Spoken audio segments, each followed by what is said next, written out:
एक बड़ी पुरानी कहावत है, कहते हैं चाकू खरबूजे पर गिरे या खरबूजा चाकू पर, कटता तो खरबूजा ही है। क्या कुछ ऐसा ही ईरान के साथ होने वाला है और ईरान की सारी कोशिशें बेकार जाएंगी? जानेंगे ऐसा क्यों कहा जा रहा है। तो वहीं दूसरी तरफ डेनमार्क ने भारत को दिया है बड़ा वाला झटका। जियोपॉलिटिक्स में बहुत कुछ चल रहा है, हमेशा की तरह जानने को मिलेगा बहुत कुछ। आइए जानते हैं इन खबरों को विस्तार से। यूएन ने ईरान के परमाणु कार्यक्रम के बारे में अपनी चिंता को जाहिर किया है। यूएन की परमाणु निगरानी संस्था की गुरुवार को आई गोपनीय रिपोर्ट में दावा किया गया कि ईरान ने अंतर्राष्ट्रीय नियमों को न मानते हुए अपने यूरेनियम के भंडार को वेपन ग्रेड लेवल यानी कि परमाणु मिसाइलें बनाने के लिए पर्याप्त भंडार तक बढ़ा लिया है। अंतर्राष्ट्रीय परमाणु ऊर्जा एजेंसी की रिपोर्ट के हवाले से कहा गया कि 17 अगस्त तक ईरान के पास 60% तक संवर्धित यूरेनियम का 164.7 किलोग्राम भंडार है। मई में IAEA की अंतिम रिपोर्ट के बाद से ये 22.6 kg की वृद्धि है। ईरान ऐसा करने वाला इकलौता गैर परमाणु हथियार वाला देश है। करीब 2 हफ्ते पहले अमेरिका की हाउस इंटेलिजेंस कमेटी की एक खुफिया कमेटी की रिपोर्ट में दावा किया गया था कि ईरान इस साल के आखिर तक खुद को परमाणु हथियार संपन्न देश घोषित कर सकता है। यूएन ने भी अब इसी तरह का इशारा किया है। इससे इन दावों को ताकत मिल रही है कि ईरान अब परमाणु बम बनाने के बेहद करीब पहुंच गया है। IAEA के मुताबिक 60% शुद्धता तक संवर्धित यूरेनियम 90% के हथियार स्तर से बस एक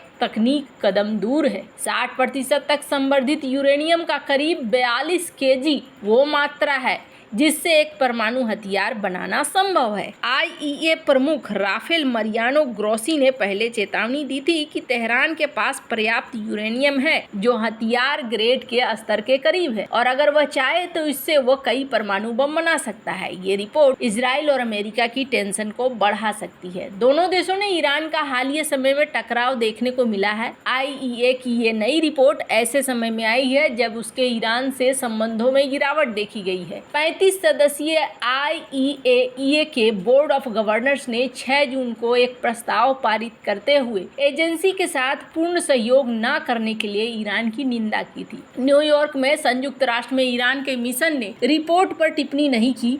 IAEA रिपोर्ट पर तेहरान की ओर से तत्काल कोई टिप्पणी नहीं आई है। विश्व शक्तियों के साथ ईरान के 2015 के ऐतिहासिक परमाणु समझौते ने उसके यूरेनियम भंडार पर भी कई पाबंदियां लगा दी है। पश्चिमी देशों को डर है कि इसका इस्तेमाल परमाणु हथियार बनाने के लिए किया जा सकता है। हालांकि तेहरान का कहना है कि ये केवल शांतिपूर्ण उद्देश्यों के लिए है। इस बीच IAEA ने कहा है कि ईरान ने उसके निगरानी कैमरों को भी बाधित किया है और एजेंसी के कुछ सबसे अनुभवी निरीक्षकों को प्रतिबंधित कर दिया है। IAEA की रिपोर्ट में कहा गया कि तेहरान ने एजेंसी के निरीक्षकों को अपने परमाणु कार्यक्रम की निगरानी करने से प्रतिबंधित करने के अपने सितंबर के फैसले पर पुनर्विचार नहीं किया है। इससे पहले अमेरिका की हाउस इंटेलिजेंस कमेटी के प्रमुख माइक टर्नर हैंटर ने कहा था कि ईरान परमाणु क्षमता लगातार बढ़ा रहा है और इस प्रगति को बढ़ावा देने के लिए अमेरिकी राष्ट्रपति जो बाइडेन भी दोषी हैं, जो कि बाइडेन प्रशासन की नीतियां ईरान के लिए लचीली रही हैं। उन्होंने ईरान के परमाणु कार्यक्रम को रोकने के लिए रेड लाइन नहीं तय की है। इसका सीधा फायदा तेहरान के न्यूक्लियर प्रोग्राम को हुआ है। टर्नर ने कहा कि एक ऐसी रिपोर्ट है कि ईरान इस साल के अंत तक खुद को परमाणु हथियार संपन्न राज्य घोषित कर सकता है। वैसे आपको बता दूं, ईरान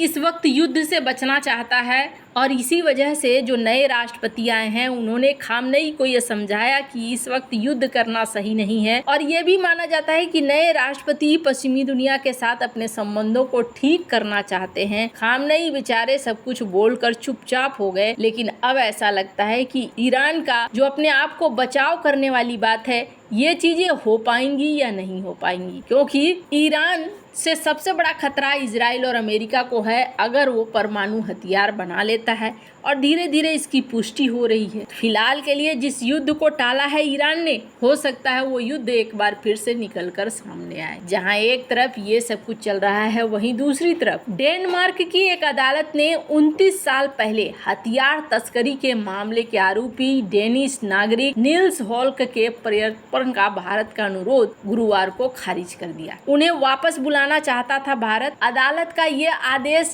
डेनमार्क के शीर्ष अभियोजन प्राधिकरण के खिलाफ है, जिसने नील्स को विदेश भेजने के लिए हरी झंडी दे दी थी। होल्क ने आखिर ऐसा क्या किया था? लोग भूल जाते हैं, पुरानी बातें हैं, इतिहास को बहुत जल्दी भुला दिया जाता है। होल्क ने 1995 में पश्चिम बंगाल के पुरुलिया में एक मालवाहक विमान से असॉल्ट राइफल, रॉकेट लॉन्चर और मिसाइल गिराने की घटना में भाग लेने की बात स्वीकार की थी। हिलोरोइड जिला न्यायालय ने कहा था कि भारत द्वारा दी गई अतिरिक्त राजनयिक गारंटी के बावजूद एक ऐसा जोखिम है कि होल्क को भारत में यातना या अन्य अमानवीय व्यवहार का सामना करना पड़ेगा। 62 साल के होल्क ने कहा कि उसे डर है कि अगर उसे भारत में भेज दिया जाता है तो उसकी जान को खतरा हो सकता है। फैसले की घोषणा से पहले होल्क ने बृहस्पतिवार सुबह डेनिश रेडियो DR से कहा कि मैं न्यायाधीश के सामने जवाबदेह ठहराया जाना चाहूंगा, क्योंकि मेरा मानना है कि ये एक न्याय संगत आपात स्थिति है। हथियार गिराए जाने के बाद एक ब्रिटिश नागरिक और 5 लातवियाई लोगों को भारतीय अधिकारियों ने पकड़ा था, लेकिन होल्क भाग निकला था, जिसे पहले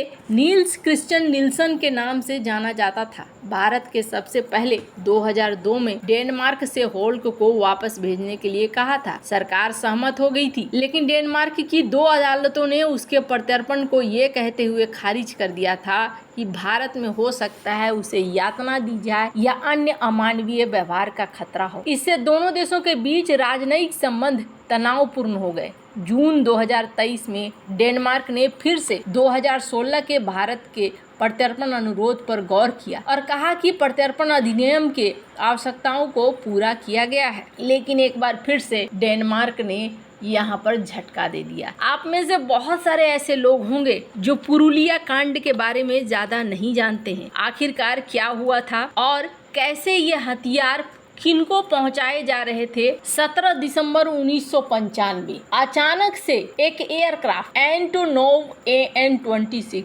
पुरुलिया डिस्ट्रिक्ट के पास, जो कि वेस्ट बंगाल में है, यहाँ पर गिराया जाता है ढेर सारा हथियार। और ये हथियार किसके लिए थे? ये हथियार थे आनंद मार्ग संगठन के लिए। ये एक धार्मिक संगठन था। जमालपुर, मुंगेर, बिहार, भारत में इसे उस वक्त निर्माण किया गया था। और आनंद मार्गा को क्यों दिया जा रहा था? क्योंकि उस वक्त बंगाल में कम्युनिस्ट का शासन था। वैसे कहा यह जाता है कि इस समय एक साजिश रची गई थी कांग्रेस, इंडियन गवर्नमेंट, R.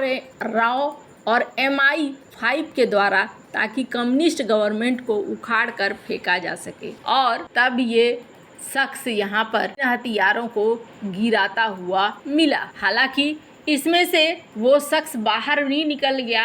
हालांकि ये कहा जाता है कि इतना आसान तो नहीं होता है कि कोई बंदा पुरुलिया से सीधे देश से बाहर निकल जाए। कुछ न कुछ भारत में भी था जो कि सपोर्ट कर रहा था, और उस सपोर्ट की वजह से ये यहाँ से निकल गए थे। हालांकि अपनी किताब में ये बात ये कहते हैं कि गवर्नमेंट ही कुछ इस तरीके का प्लान कर रही थी। विकिपीडिया के इस आर्टिकल को देख सकते हैं, जिसमें ये सारी बातें लिखी हुई है। अब इसमें कितना सच है कितना झूठ है, क्योंकि उनके बातों के आधार पर यह कहा गया है जब तक वो यहाँ नहीं आएंगे तब तक इनकी कोई भी चीज पता नहीं चल पाएगी। वैसे आपको क्या लगता है इन सब मामले में? आपकी क्या राय है? कमेंट कर जरूर बताएं। जल्द मिलते हैं अगले वीडियो में नई खबर के साथ।